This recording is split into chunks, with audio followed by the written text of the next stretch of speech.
Do you want to know how to talk to your child about inappropriate behavior? I'm Nicholeen Peck, and I teach parenting and good communication, as well as how to build strong family bonds, child development, and education all over the world through the lens of the principle self-government. And in this video, we're talking about inappropriate behavior. In this video, we're going to talk about what constitutes an inappropriate behavior, and then we're going to talk about how you can set up an environment where you can talk about these inappropriate behaviors, why it's difficult to have these discussions, and what we can do to make it a little bit easier.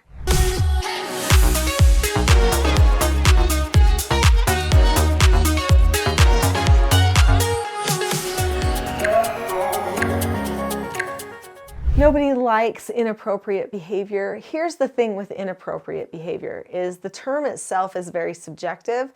People have different views of what is appropriate and what is inappropriate. And a lot of those views stem back to their foundation or what type of parenting that they had. How strict were they? How much micromanaging happened? How much latitude did they get? It's really difficult to determine exactly what everyone considers to be inappropriate.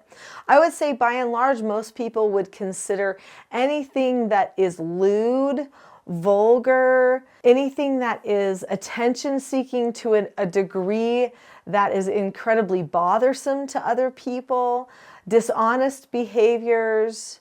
But specifically, I would think things of a sexual nature or things that are related to bodies, body functions, and things that would be considered immodest for a body to do in public. All of those types of things would be considered inappropriate behavior. But then there's also swearing. For many people, that would be considered inappropriate as well. For some people, they would say if you talk back to another person, that's inappropriate. So I suppose it depends on where your level is. Truly, anything that undermines the role of the parents or the child would be considered inappropriate in my mind.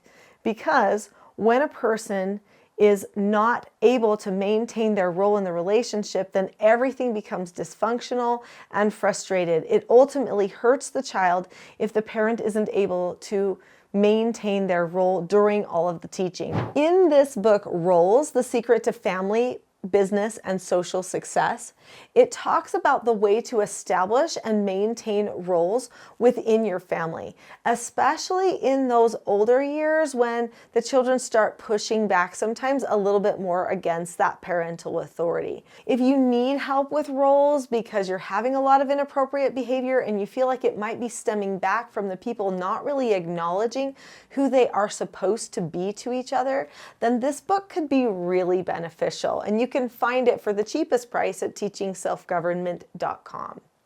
Many people find it difficult to talk about inappropriate behaviors. They don't want to spend their time talking about sexual topics or boundaries with other people. But usually most inappropriate behaviors do affect boundaries. They affect the way that people associate with each other physically or verbally. Sometimes people don't discuss inappropriate behaviors with others because A, they don't want to have a conversation that feels uncomfortable. B, they're afraid of being offensive to somebody else because maybe their idea of appropriate is different than my idea of appropriate. They're also afraid of coming across as prudish when maybe there's really an inappropriate behavior that needs to be addressed, but the group that you're in is not identifying it as inappropriate because they think it's funny or they're giving it attention of some sort. Sometimes people don't want to make their relationship different than it already is. Many people choose to ignore inappropriate behaviors. They keep their distance from people afterward, and it actually damages the relationship just by not addressing the inappropriate behavior. So actually, it's better to just address it. The thing is, do it in a way that actually can make some difference and not just lead to a feeling of distrust or war. Which means you've got to make sure that you are calm when you are having a conversation with your child about inappropriate behavior. Every conversation that we have with anyone should be calm if we're truly self-governed. This whole channel is called the Teaching Self-Government channel. Everything here is designed to help parents, children, everyone be able to have increased self-government so that they can solve their problems better and be more successful with all of their things in life. If you've already subscribed to this channel, then you know that there are lots of skills and strategies that I mentioned here on this channel to solve everyday problems within ourselves and within our relationships. So when we're talking about inappropriate behavior, we want to create a very safe environment to have that type of a conversation with someone, which means that probably the best time to have your deepest talk about inappropriate behavior is one-on-one with the other person, or maybe two parents and one child having a conversation together. If you point out a person being inappropriate in front of others, the trust from that person can actually decrease. Unless you've already had a conversation prior to that and told them that you would correct them in public if you saw the need arise. In that instance, then you're just following through and you're being consistent. And even if the person feels a little bit embarrassed by the fact that they were corrected, they do know that the correction was already told to them that it would happen if it was necessary. So preparing ahead of time is going to be really important when dealing with inappropriate behaviors. Let's just take one behavior as for instance.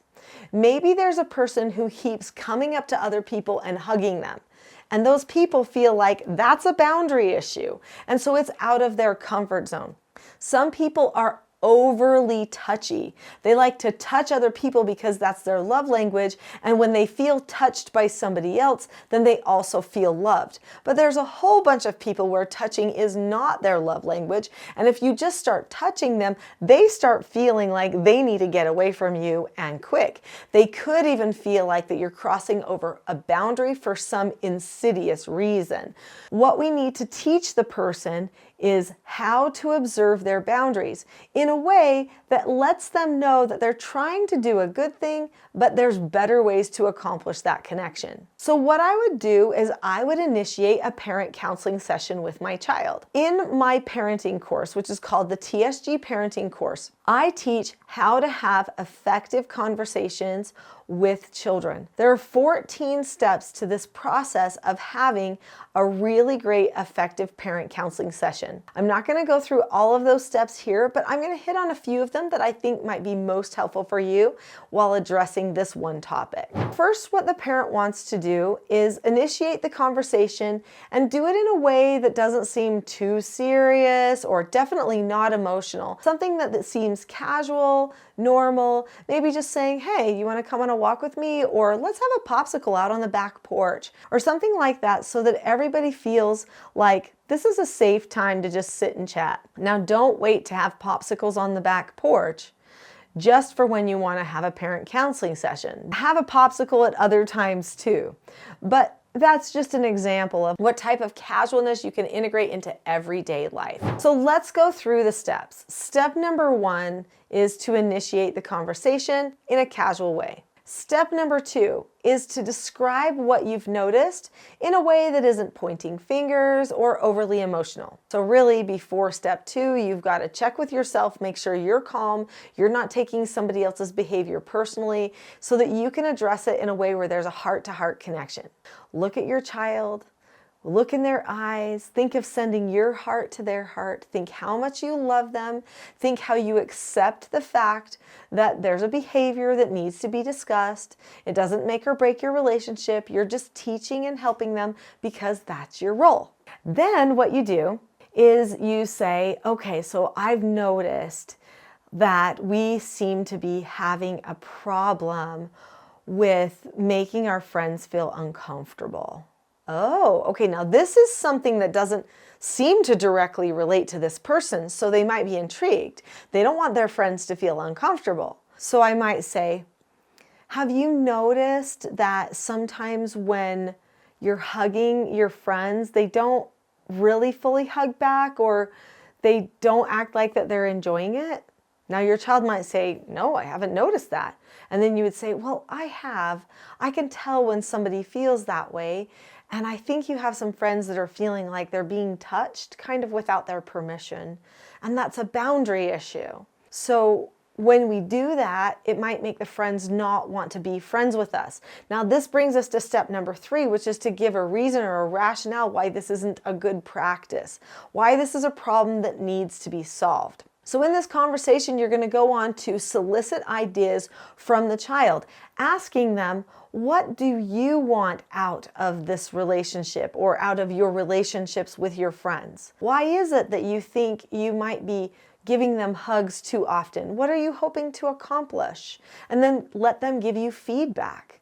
If they're really honest about it, they'll probably say, oh, well, I just want them to know that I like them, or I just want to feel close to my friends, or something like that. And so then you can say, well, that's a good thing that you want those things. But if they're not getting the same message, we've got to come up with a new approach, don't you think? Okay, so then you might suggest a couple of ideas if you think they wouldn't have any, or you might start by saying, what do you think we could do for another approach? Because even though the person is doing the wrong behavior, that inappropriate behavior, they probably actually already know what would be considered appropriate. They just haven't wanted to address it within themselves yet. So ask them what their ideas are for how to connect better with the friends. And then if you feel like you can agree with that, then say, okay, we're going to do that. If not, come up with new ideas and come to a place where you can agree what behavior would actually be best. Then you'll want to talk to the child about how you will correct them and praise them in the future when things go right or when things don't go right. So prepare them to know how to accept a correction and what the consequences will be. This is another pre-teaching step. This is something that's also taught in the TSG parenting course. And the correction steps are taught there as well. So make sure that you refer to those things. In fact, there's other videos on this channel that probably go into some of those correction steps for you as well. There's a video called The Not So Known Secret for Parenting Success that will give you a really great overview of a lot of the skills and principles of self-government, and there's some good discussion on correcting negative behaviors as well as praising and pre-teaching there. Pre-teaching your children by having a parent counseling session with them will help them find the empowerment so that they can be more successful. This will help stop all of those inappropriate behaviors. Stopping inappropriate behaviors is about preparing ahead of time, having conversations when it's not the time that they just did the behavior, then consistently correcting it at the time. And you know what? I'll tell you something, they will be successful. I've worked with some of the most difficult youth that there are out there. I did therapeutic treatment care for troubled teens for a lot of years. Many of them had some really uncomfortable, awkward, inappropriate behaviors because of their backstories. And we helped them through all of those things so that they could be socially acceptable. I do believe it is a parent's responsibility to help their child be accepted socially by other people around them. If they are not, it will cripple the child for the rest of their lives. So make sure that people like your children. Do that by correcting all of those inappropriate things. So don't forget to go to the next video, which is the Not So Known Secret for Parenting Success. I'll see you there.